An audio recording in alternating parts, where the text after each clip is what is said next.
भागवत पुराण दशम स्कंद 63वां अध्याय। भगवान श्री कृष्ण के साथ बानासुर का युद्ध। भागवत पुराण दशम स्कंद 63वां अध्याय। भगवान श्री कृष्ण के साथ बानासुर का युद्ध। भागवत पुराण दशम स्कंद 63वां अध्याय। भगवान श्री कृष्ण के साथ बानासुर का युद्ध। श्री सुखदेव जी कहते हैं, परीक्षित, बरसात के 4 महीने बीत गए, परंतु अनिरुद्ध जी का कहीं पता न चला। उनके घर के लोग इस घटना से बहुत ही शोकाकुल हो रहे थे। एक दिन नारद जी ने आकर अनिरुद्ध का शोणितपुर जाना, वहां बानासुर के सैनिकों को हराना और फिर नागपाश में बांधा जाना, यह सारा समाचार सुनाया।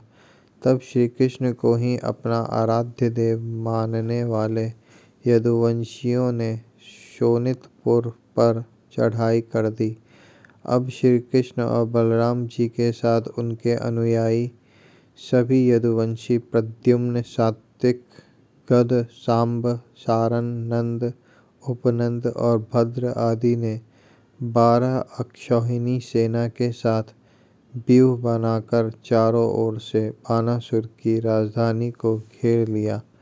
जब बानासुर ने देखा कि यदुवंशियों की सेना नगर के उद्यान परकटों, भुजों और सिंह द्वारों को तोड़ फोड़ रही है, तब उसे बड़ा क्रोध आया और वह भी 12 अक्षौहिणी सेना लेकर नगर से निकल पड़ा। बानासुर की ओर से साक्षात भगवान शंकर वृषभराज नंदी पर सवार होकर अपने पुत्र कार्तिकेय और गणों के साथ रणभूमि में पधारे और उन्होंने भगवान श्री कृष्ण तथा बलराम जी से युद्ध किया। परीक्षित, वह युद्ध इतना अद्भुत और घमासान हुआ कि उसे देखकर रोंगटे खड़े हो जाते थे।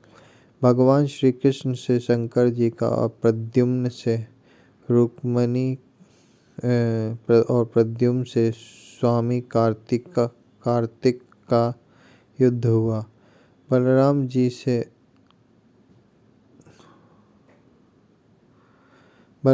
जी से कुंभभांड और कूपक और कूपकर्ण का युद्ध हुआ।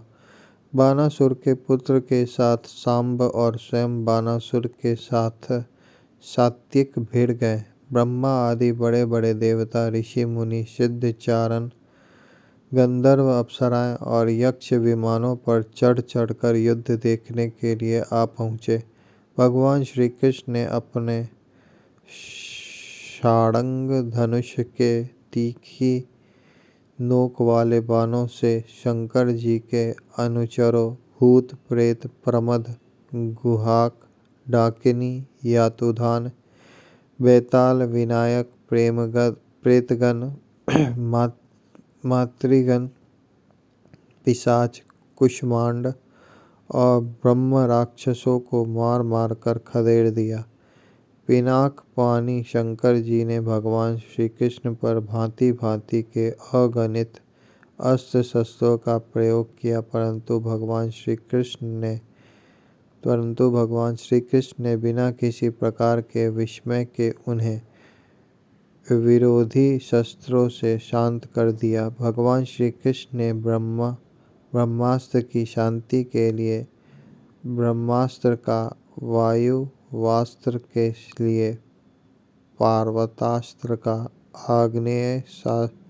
आग्नेयास्त्र के लिए पार्जन्यास्त्र का और पाशुपतास्त्र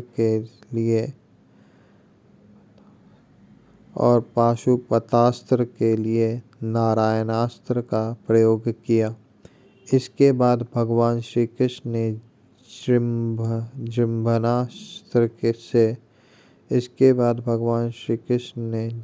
जृंभनास्त्र से, जिससे मनुष्य को जम्हाई पर जम्हाई आने लगती है, महादेव जी को मोहित कर दिया।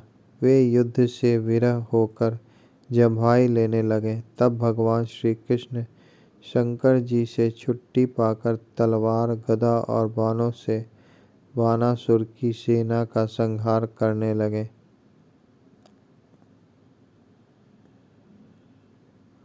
इधर प्रद्युम्न ने बाणों की बौछारों से स्वामी कार्तिकेय को घायल कर दिया। उन्हें उनके अंग अंग से रक्त की धारा बह चली। वे रणभूमि छोड़कर अपने वाहन मयूर द्वारा भाग निकले। बलराम जी ने अपने मूसल की चोट से कुशभांड और कूपकर्ण को घायल कर दिया। वे रणभूमि में गिर पड़े। इस प्रकार अपने सेनापतियों को हताहत देखकर बानासुर की सारी सेना तितर-बितर हो गई। जब रथ पर सवार बानासुर ने देखा कि श्री कृष्ण आदि के प्रहार से हमारी सेना तितर-बितर और तहस-नहस हो रही है, तब उसे बड़ा क्रोध आया। उसने चिढ़कर सात्यकी को छोड़ दिया और वह भगवान श्री कृष्ण पर आक्रमण करने के लिए दौड़ पड़ा। परीक्षित रणोन्मत्त बानासुर ने अपने 1000 हाथों से एक साथ ही 500 धनुष खींचकर एक दो बाण चढ़ाए, परंतु भगवान श्री कृष्ण ने एक साथ ही उसके सारे धनुष काट डाले और सारथी, रथ तथा घोड़ों को भी धराशाही कर दिया एवं शंख ध्वनि की। कोटरा नाम की एक देवी बानासुर की धर्म माता थी। वह अपने उपासक पुत्र के प्राणों की रक्षा के लिए बाल बिखेर कर नंग-धड़ंग भगवान श्री कृष्ण के सामने आकर खड़ी हो गई। भगवान श्री कृष्ण ने इसलिए कि कहीं उस पर दृष्टि न पड़ जाए, अपना मुंह फेर लिया और वे दूसरी ओर देखने लगे। तब तक बानासुर धनुष कट जाने और रथहीन हो जाने के कारण अपने नगर में चल गया। इधर जब भगवान शंकर के भूतगण इधर उधर भाग गए, तब उनका छोड़ा हुआ 3 सिर और 3 पैर वाला ज्वर 10 दिशाओं को जलाता हुआ सा भगवान श्री कृष्ण की ओर दौड़ा। भगवान श्री कृष्ण ने उसे अपनी ओर आते देखकर उसका मुकाबला करने के लिए अपना ज्वर छोड़ा। अब वैष्णव और महेश्वर दोनों ज्वर आपस में लड़ने लगे। अंत में वैष्णव ज्वर के तेज से महेश्वर ज्वर पीड़ित होकर चिल्लाने लगा और अत्यंत भयभीत हो गया। जब उसे अन्यत्र कहीं त्राण न मिला, तब वह अनंत नम्रता से हाथ जोड़कर शरण में लेने के लिए भगवान श्री कृष्ण से प्रार्थना करने लगा। ज्वर ने कहा, प्रभु, आपकी शक्ति अनंत है। आप ब्रह्मादि ईश्वरों के भी परम महेश्वर हैं। आप सबके आत्मा और सर्व स्वरूप हैं। आप अद्वितीय और केवल ज्ञान स्वरूप हैं। संसार की उत्पत्ति, स्थिति और संहार के कारण आप ही हैं। श्रुतियों के द्वारा आपका ही वर्णन और अनुमान किया जाता है। आप समस्त विकारों से रहित स्वयं ब्रह्म हैं। मैं आपको प्रणाम करता हूँ। काल, दैव, अदृष्ट, कर्म, जीव, स्वभाव, सूक्ष्म भूत, शरीर, सूत्रात्मा, प्राण, अहंकार, एकादश इंद्रियां और पंचभूत, इन सब का संघात, लिंग, शरीर और बीजांकुर न्याय के अनुसार उससे कर्म और कर्म से फिर लिंग शरीर की उत्पत्ति, यह सब आपकी माया है और माया के निषेध की परम अवधि है। मैं आपकी शरण ग्रहण करता हूँ। प्रभु, आप अपनी लीला से ही अनेकों रूप धारण कर लेते हैं और देवता, साधु तथा लोक मर्यादाओं का पालन पोषण करते हैं। साथ ही उन्मार्गगामी और हिंसक असुरों का संहार भी करते हैं। आपका यह अवतार पृथ्वी का भार उतारने के लिए ही हुआ है। प्रभु आपके शांत उग्र और अत्यंत भयानक दुस्सह तेज ज्वर से मैं अत्यंत संतप्त हो रहा हूँ। भगवान देहधारी जीवों को तभी तक संताप रहते हैं जब तक वे आशा के फंदों में फंसे रहने के कारण आपके चरण कमलों की शरण नहीं ग्रहण करते। भगवान श्री कृष्ण ने कहा, त्रिशिरा, मैं तुम पर प्रसन्न हूँ।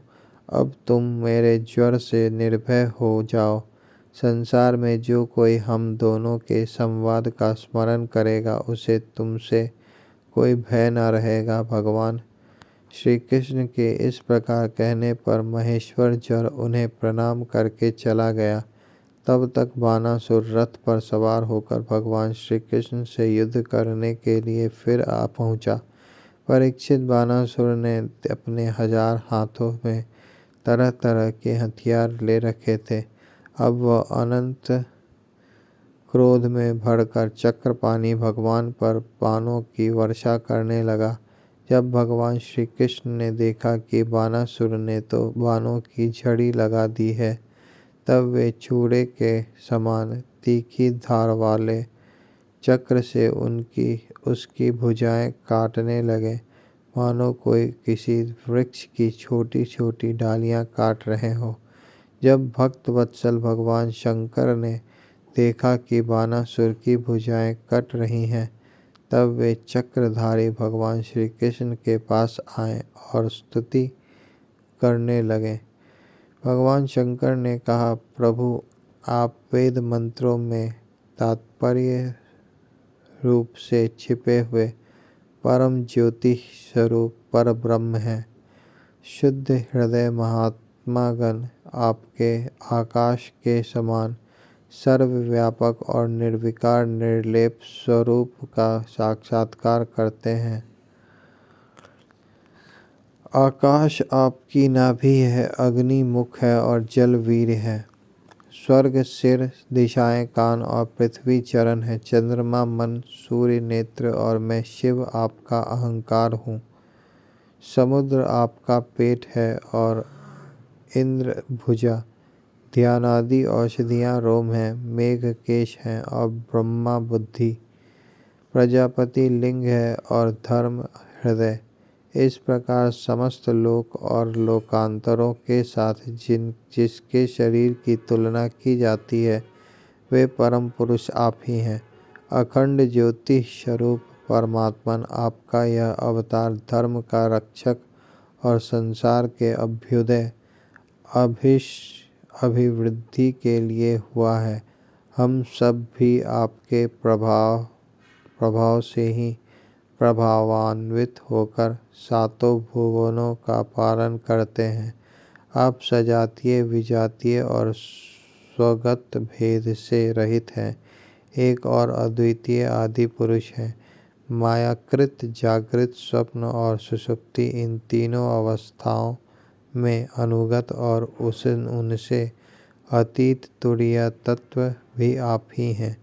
आप किसी दूसरी वस्तु के द्वारा प्रकाशित नहीं होते, स्वयं प्रकाश हैं। आप सबके कारण हैं, परंतु आपका ना तो कोई कारण है और ना तो आप में कारणापन ही है। भगवान, ऐसा होने पर भी आप तीनों गुणों की विभिन्न विषमताओं को प्रकाशित करने के लिए अपनी माया से देवता, पशु, पक्षी, मनुष्य आदि शरीरों के अनुसार भिन्न भिन्न रूपों में प्रतीत होते हैं। प्रभु, जैसे सूर्य अपनी छाया बादलों से ही ढक जाता है वैसे और उन बादलों तथा विभिन्न रूपों को प्रकाशित करता है, उसी प्रकार आप तो स्वयं प्रकाश हैं, परंतु गुणों के द्वारा मानो ढक से जाते हैं और समस्त गुणों तथा गुणाभिमानी जीवों को प्रकाशित करते हैं। वास्तव में आप अनंत हैं। भगवान, आपकी माया से मोहित होकर लोग स्त्री, पुत्र, देह के आदि में आसक्त हो जाते हैं और फिर दुख के अपार सागर में डूबने उतारने लगते हैं। संसार के मानवों को यह मनुष्य शरीर आपने अत्यंत कृपा करके दिया है। संसार के मानवों को यह मनुष्य शरीर आपने अत्यंत कृपा करके दिया है। जो पुरुष इसे पाकर भी अपनी इंद्रियों को वश में नहीं करता और आपके चरण कमलों का आश्रित नहीं लेता, उसका सेवन नहीं करता, उसका जीवन अत्यंत शोचनीय है और वह स्वयं अपने आप को धोखा दे रहा है। प्रभु, आप समस्त प्राणियों के आत्मा, प्रियतम और ईश्वर हैं। जो मृत्यु का ग्रास मनुष्य आपको छोड़ देता है और अनात्म दुख रूप एवं तुच्छ विषयों में सुख बुद्धि करके उनके पीछे भटकता है, वह इतना मूर्ख है कि अमृत को छोड़कर विष पी रहा है। मैं ब्रह्मा, सारे देवता और विशुद्ध हृदय वाले ऋषि मुनि सब प्रकार से और सर्वात्म भाव से आपके शरणागत हूँ, क्योंकि आप ही हम लोगों के आत्मा, प्रियतम और ईश्वर हैं। आप जगत की उत्पत्ति, स्थिति और प्रलय के कारण हैं। आप सब में सम, परम शांत, सबके सुहृद आत्मा और इष्ट देव हैं। आप एक अद्वितीय और जगत के आधार तथा अधिष्ठान हैं। हे प्रभु, हम संसार से मुक्त होने के लिए आपका भजन करते हैं। देव, यह बानासुर मेरा परम प्रिय, कृपा पात्र और सेवक है। मैंने इसे अभय दान दिया है। प्रभु,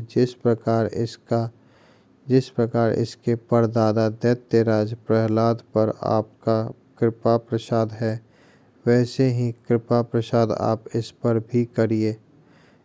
भी करें। भगवान श्री कृष्ण ने कहा, भगवान, आपकी बात मानकर जैसा आप चाहते हैं मैं इसे निर्भय किए देता हूँ। आपने पहले इसके संबंध में जैसा निश्चय किया था, मैंने इसकी भुजाएं काटकर उसी का अनुमोदन किया है।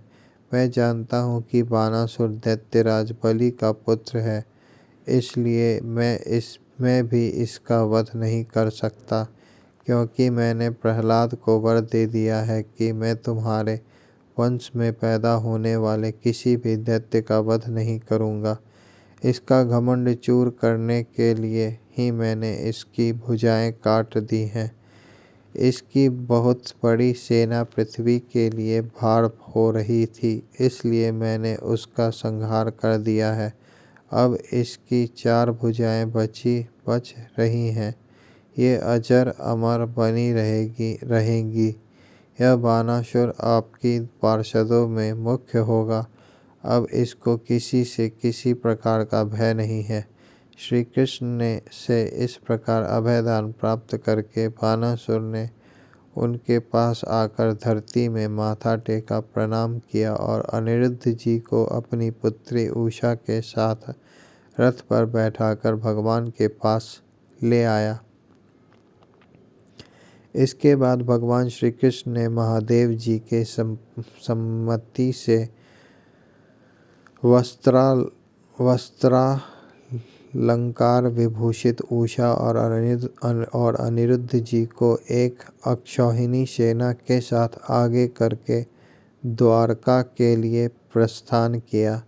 इधर द्वारका में भगवान श्री कृष्ण आदि के शुभागमन का समाचार सुनकर झंडियों और तोरण से नगर का कोना कोना सजा दिया गया।